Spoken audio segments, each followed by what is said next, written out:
Hello. Today we're going to cover 3 or 4 aspects of the tabletop map exam that you're going to have on your ST2. We're going to go over real quick as a refresher on how to plot 2 points, how to determine the bearing between those points, and how to measure the distance as well. First thing we want to do is whenever we get a map, see if that map is a portrait or a landscape. In this case, you can see it's a portrait setting, which means it goes lengthwise up and down. We have our reference point numbers at the top, the UTM 1000 marks. We have 90, 91, 92, 93, and then on the side we have our numbers coming up as well. Whenever we read a point, we always go from left to right. We call easting first, and then we go from the bottom up, and we read that number second. So first thing I'm going to do is I'm going to make sure that I have a piece of paper, a map. I'm going to make sure that I understand what the declination is on this map. On this map, it's 4.5, which will come into play when I'm going from a true bearing to a magnetic bearing. And then I'm going to make sure that I have a 1 to 24,000 grid reader. If I can read the words correctly, that means it's facing in the right direction, face up. I'm going to make sure that fits roughly these squares. It does, so that means that the grid reader is good to use on this map. I'm going to make sure I have a compass with orientating lines here on the bezel. And as I do that, I'll make sure before I put it aside that it's just put on north, and I'll put that aside for now. These lines on the map are going to be used in conjunction with the compass later on to be able to determine our heading. So for right now, I'm going to go ahead and write on the map to make sure that there's good visibility in what we're doing and everything is clear on the process that we're using. The first set of numbers that we are going to use are going to be 9048 by 0412. That's our first mark.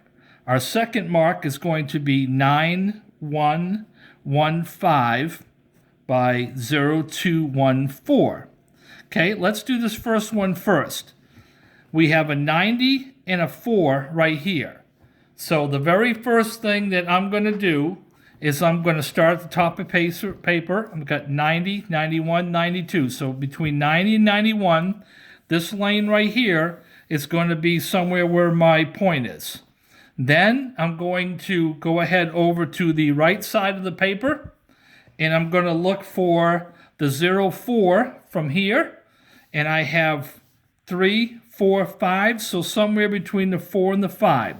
So I have this column for 90, and I have this lane right here for 04. So somewhere in this box is going to be my first plot. I'm going to take my grid reader, and as you see down bottom, there's 2 zeros here. That's my start point. I'm going to put that in the very left bottom corner of my grid, my grid where I'm going to be locating my square. In this case, it's right there. My first number is 9048. Remember, I'm doing the top first, coming across. So I'm going to put this right on the bottom corner, and I'm going to slide it over past the 3, past the 4, and I'm going to stop at 8 ticks. So that is 48 right there. So my point is going to be somewhere in this opening right here. My second set of numbers is 0412. So I come up to the 2 ticks, 1 and 2, right there. That is my first mark right there, okay? The second set of numbers is 9115 by 0214. So look, it's the 91 and the 02. If I look at the top here again, I got my 90, my 91, 92. So somewhere in this between the 91 and the 92 is my first number. And then if I come down to the bottom here, I have my 02 right here. This is between the 2 and the 3. So I'm going to go ahead right in this box is going to be my next one. So again, I take my grid reader, I put it at the very bottom left, and I usually keep my finger there to make sure I have the right one, and then I move it over, put it in place right in the bottom left-hand corner. Now, my first number is 15, so I'm going to come over past the 1 to the 5 tick marks. And then I'm going to come up 1, 4. So 1, 1, 2, 3, 4. Right there is my second point right there. So on this map, I have 1 point here, and I also have 1 point right there. That's how we determine how to place a UTM on a map. The second thing I'm going to want to do for the test is I'm going to want to decide a direction of travel. The first thing I want to do is just take my a ruler or my compass, and I'm going to put it right on the dots, and I'm going to draw a straight line between them. Make sure you split that dot dead center so you can get a good bearing on it later. Now I usually look at it and say, what is the direction of travel I'm going to go? In this case, on this question, they want me to go from here to there. So I'm just going to put a little mark right there just to remind me my direction of travel during the process. And then that way it'll help me from getting a 180 wrong answer. The second thing I'm going to do is if we come due south, that's about 180.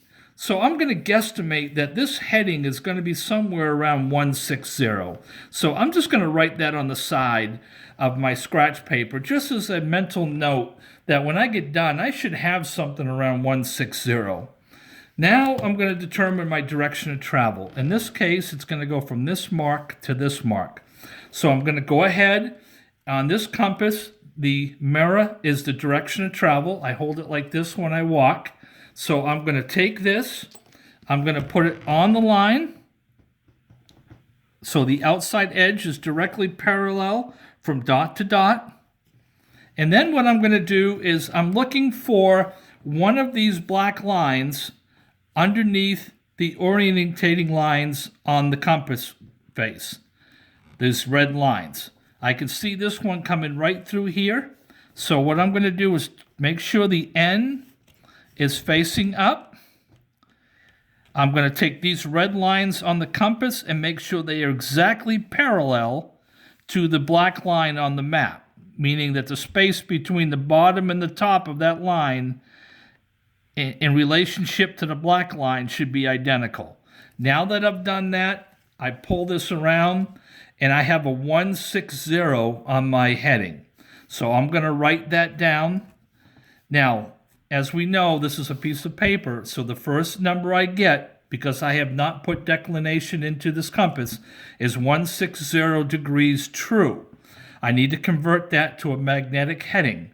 If I come down to the bottom, I see that my declination is 4.5, so I come back up, I add 4.5 to the true number, and I get 164.5 magnetic. That would be the answer. You can call it 164 or 165. That's the heading you would use to go from A to B. I look at that number. It's relatively close to my guesstimate, so I know that I put the N up and I had the direction of travel correct. If I was 180 degrees difference, or roughly in that area, I would know that I either put the S up by accident or I had the direction of travel wrong with my compass. The last thing we're going to do is to determine the distance from this dot to this spot. I have a grid reader. This is the best tool to use. I have here on this map 0 to 10 equals 1,000 meters or 1 kilometer. Each number on here, 1, 2, 3, 4, represents 100 meters. 100, 200, 300, and each tick mark represents 10 meters. So if I go to the 3 and then 3 more, instead of being 33, that's 330 meters. So I have to make sure I get that number right. So the first thing I'm going to do is take this 0 right down the bottom. I'm going to put it right on my dot. I'm going to put the opening of my slot right on that line. And then I'm going to put a dot right at 10. And since I still got more left here, I'm going to go ahead and put 1,000. And then I'm going to put the 0 right on that dot. Put another dot at 10. That's 2,000. And then when I put the 0 back at that dot, it looks like I got about 15 left, 1 plus 5 lines. So I'm going to call that 150. So 1,000, 2,000, 150. My answer would be 2,150 meters long would be from this point to this point. Okay?